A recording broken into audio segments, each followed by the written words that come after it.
There. There we go. Three, two, and one. Oh, Mayor Mike, welcome back. Welcome back to work. Mayor's Monday here at Who? WSAU, WSAU.com. You were out last week. Credit Mayor Doug Denny for filling in for you and making or making it making a go of it.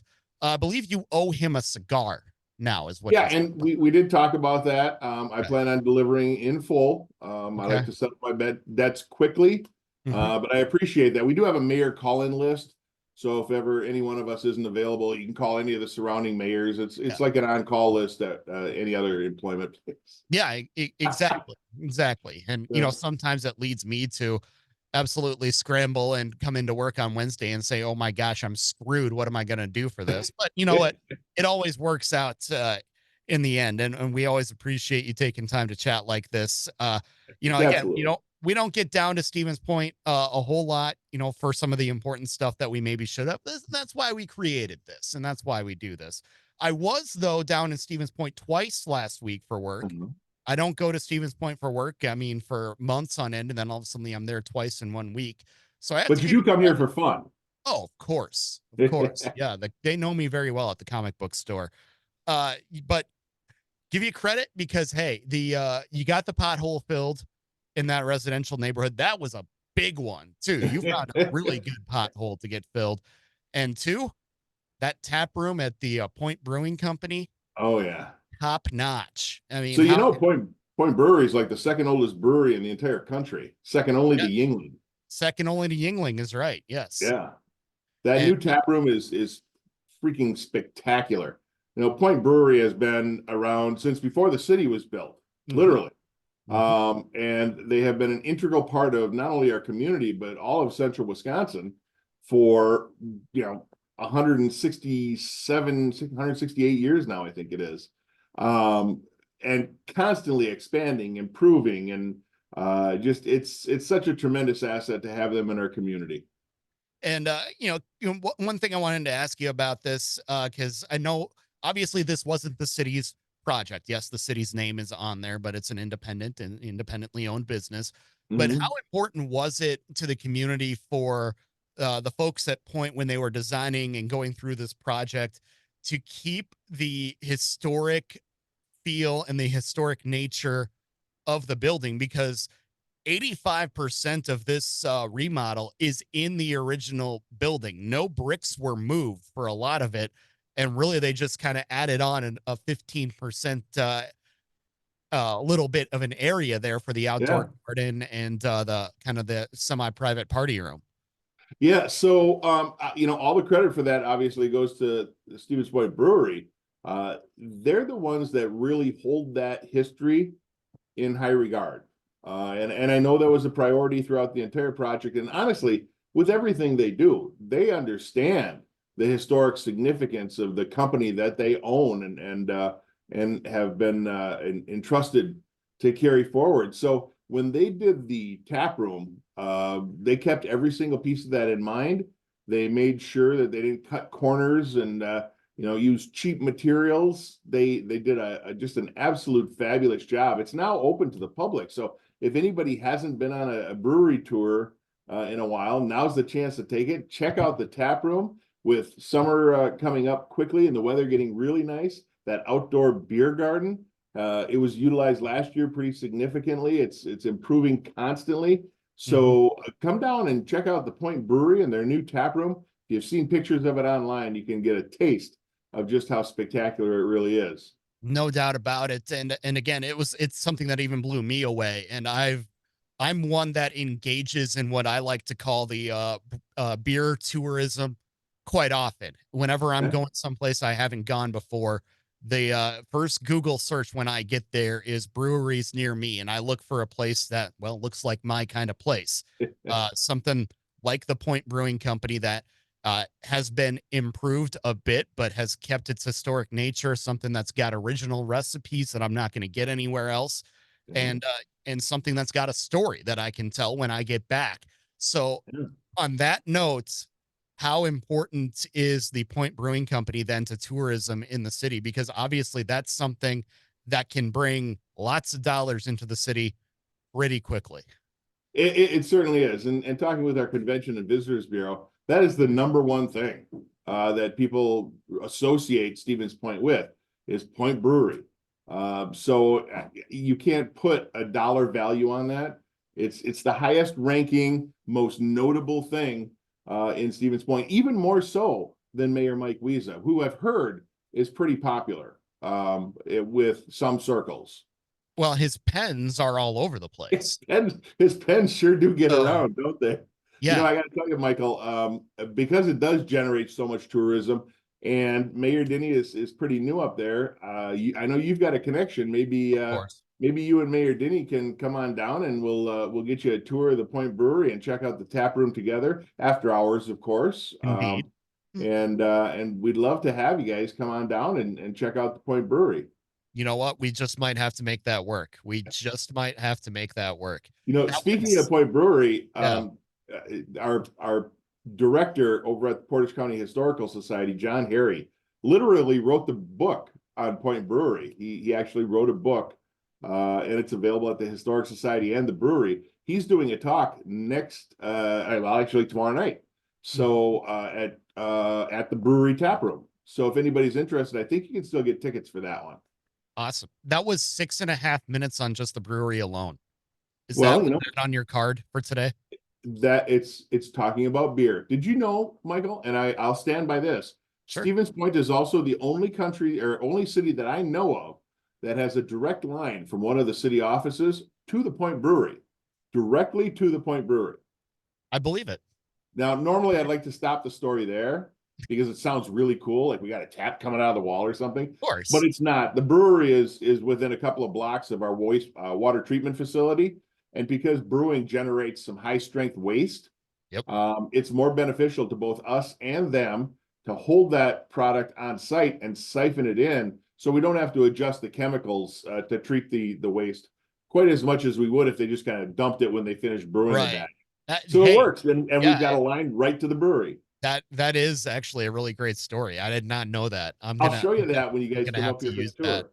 one of these times. But yeah, again, that's why we do this in this format. We can talk about fixing the roads. We can talk about whatever is going to be discussed at the city council meeting, and obviously we're going to do that. But we've also got to get the great stories out there Yeah. like that. And again, it was something I just wanted to commend the city on because it was a project that was very well done. And I think it's going to be great not only for the city but for the region here as well. Coming up though, on the actual city docket, you've got some other historic preservation that you're Mhm. talking about as well. Give us an idea of what this is about and what how residents can get involved with it. So we're calling it the Community Preservation Plan. We have two historic districts in the city. A historic district is an area defined as historically significant, probably has a lot of historic buildings or historically significant architecture. One is downtown and one is just east of downtown in our Clark Street, Main Street, probably the oldest part of the city, where Mhm. we want to preserve and protect those assets a little bit more diligently. But we've come to realize that we have historically significant sites and buildings all over town. And there's really no plan to not only identify those, but then figure out a way to help preserve some of that history. A lot of this came about with our initiatives after the former Fox Theater demolition, we'll call it. Mhm. We were lucky to save the facade and a lot of it, and Wildcard Works has been tremendous in keeping that and restoring that. The Opera House is going to be once again functional by the end of the year. Fabulous. If you haven't seen the remodel, come out and check out the outside of it. It looks great. But we over the next couple of months, we're going to be having a series of public meetings. We had one last week, and we're going to have a couple more coming up, where the community is able to get together and tell us what's important to you. Is it a landmark? For example, there's a spot behind Goose on Main Street that's vacant right now. It's green space, but that was the original site of the Kerry Frost fly tying factory, which really put Stevens Okay. Point on the map internationally, because at the time Point Brewery didn't have beer internationally; it was Sure. pretty local. Yeah. But sites like that, our train station, for example. It's my understanding that there is I think they call it oh, I'm going to forget the word, where the trains change track. Turns, Interchange. yeah, it's like a turnstile type thing. Sure. I was Yeah. going to say roundabout, but I know that's wrong. I don't Yeah. want people freaking out about that one. Mm. But those are significant, and some of the sites down by the Plover River, we have a house that was designed by Frank Lloyd Wright. Oh, sure. So these things are significant. We want an inventory of all those assets, whether they're buildings or locations. We're going to get that, and then we will do our best to figure out a way where we can help encourage preservation of those buildings and sites. So keep an eye out on the city website, stevenspoint.com, for those upcoming meetings. As I said, we had one last week. We're going to have a couple more going forward, and participate. We want to hear what's important to you to preserve here in Stevens Point. Yeah. And another thing that, well, not something that you're not going to be preserving is the old Shopco building. That's true. Demolition on that is going to start here pretty soon. And I know there's a lot of people that are really happy. Well, maybe they're sad to see Shopco go, but you still have the eye clinic wherever I believe they moved into the family video building. Is that They correct? did, yeah. In Uh, Point, they did. so yeah, and there you did. So you still have that as an option, but the Shopco building going to come down here pretty soon, and Yeah, eventually I mean, your vision for that area is going to start coming into focus. it certainly is. So, first of all, Shopko's not coming back. Anybody who thinks that is wrong. Over the years that the Shopko building has been vacant, though, that property has changed hands a few times. There are a lot of people will say, well, why couldn't someone do something with it? Well, people have tried. And for whatever reason, I can't speak to their reasons, but they weren't able to do anything with it. There were a couple of proposals that never really came to fruition. So the city said, okay, well, we have a bit of an advantage because we don't need to make a profit when we develop something. We can Mhm. break even or even provide a need to the community. So we bought the building. It was a while ago. It was back in 2024, 2023 rather. And we formulated a plan. We had several community meetings. What do you guys want to see downtown? They wanted more green space. They wanted a better transit hub. They wanted more shopping areas and residential. So we took all of those thoughts into consideration and came up with a plan, modified that plan a few times based on those meetings. And there is we'll call it the Downtown Shopko Redevelopment Plan. If you go to stevenspoint.com and search Shopko Redevelopment Plan, this plan will pop up. It's a full PowerPoint presentation. And that got preliminary approval. Mhm. And so the next phase then was, okay, let's get started on this. So the first thing that we have to do, of course, is tear down the old building. And we took bids on that. We're set tonight to have Finance Committee approve them. It'll be approved by council next week, hopefully. Mhm. And the building will start coming down. I don't expect it to take more than a couple of weeks. It's a pretty basic building. It's not multi-story, so it should come down pretty quick. And then things are going to start happening, right? One of the first things that we're probably going to be able to do is run Strong's Avenue and connect it with Union Street. Right now, there's kind of a weird 90-degree angle to get around the Right. Shopko building. Well, without the building there, we can now connect it back to another street and give better access to not only downtown, but getting out of downtown. People get a little nervous, especially outsiders, because there's some one-way streets. It gets Oh, rather sure. confusing. And then we're working with a couple of developers, some to put up housing, some for mixed use. People will ask, well, is it affordable housing? We haven't gotten that far yet, but our goal is always to provide the needs of the community. Some people like condos, some people like large lots, some people like small single family homes or duplexes. Some people like living in the apartments because they don't have to pay for shoveling or do their snow shoveling or grass cutting. So we're trying to fit those needs in. Affordability is always a hard one to get because the construction costs are pretty static and they've been going up, right? It costs this much to build. If it costs this much to build, you have to tie it into the rent because that's how you pay off the debt, pay off the building, and then hopefully turn a profit so you can pay the people that work for the company. Yep. But there are government incentives available. There are some tax credits. So we're going to be working with different developers to try and fill some of those housing needs and the mixed use. You should see things rolling around. I would say next year at this time, that whole Shopko site will look quite a bit different than it does now. Yep. Go out there, take a picture now. Yeah, right. Yes. because it's going to be and I know outdoor space has been part of this discussion as well. New transit hub uh, Mhm. has been part of this discussion as well. How are those plans coming along? They are, and some of that is what I call low-hanging fruit, right? Green space isn't terribly difficult. Once you have the property, you pull up the asphalt, you put some good soil in there, Oh and you yeah. plant grass. Boom, green space. It doesn't take a lot of negotiating with the developer and things like that. The transit hub is also going to be a little bit easier because most of that is funded through the Federal Transportation Commission using transportation funds because they want that infrastructure in place. Right now, it's already a hub, but the problem that we have is the buses have to park on the street. There's no easy place for them. There's no place at all for them to use a restroom or grab a soda or a bag of chips if they're on break or while the buses are changing routes.